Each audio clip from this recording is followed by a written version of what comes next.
Well, that has slowed things down a bit, Johan. Can you tell us what you said to the players in the changing room after that game? I said nothing, Andy.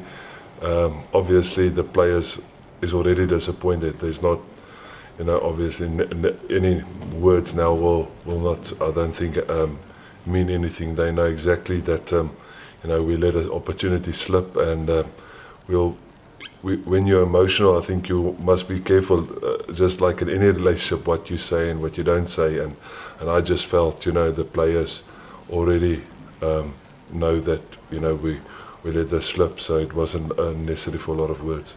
It was a strange game because Gloucester didn't seem to get any rhythm, any momentum that gave you a foothold to control that game. First off was really our own fault. We tried little offloads, little 50-50s, didn't kick out when the plan was to kick out, and then credit to Bristol, 2 kicks that we didn't kick out, they went and scored. Just great counter-attack play.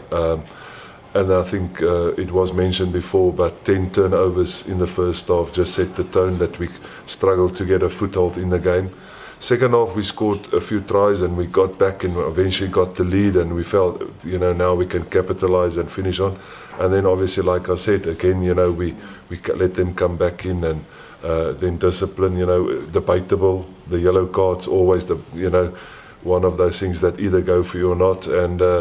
And then, again, they scored at the crucial stages when they needed to. A strange thing, but when Gloucester went down to 13 men, there almost seemed to be that determination to keep control of the ball, which you did for periods at that game. We did. Again, that's a big positive that Bristol couldn't, because they've got attacking flair all over, that they didn't run with the score. They could have easily scored, but we kept for the majority of those minutes the ball in hand and kept them at bay. But we just lost the opportunity to really capitalize and attack. Again, like I said, I think we never should have been in that position in the second half if we've played better in the first half. And obviously we let ourselves down defensively on those kicks. Willie Hines lost early in the game. Did that affect game management majorly for you? Willie is our captain and he's an experienced player and he's a leader, so it will always be a loss if you lose him. But we trust our squad and we trust Cal, and he's good enough to play this level, and therefore I just feel that we can't put it just on one guy's shoulder. We have to look at it collectively and have to look at the mistakes we made and why that we at moments moved away from what we did so well in the last few weeks. But there's still a lot of games for us to take control of our own destiny. Was it a big blow for us? It was a blow, definitely. But the fact is we've got other games to rectify, and the reality is we have to give Bristol credit. So you're thinking very carefully before you do make your statement to the players on Monday?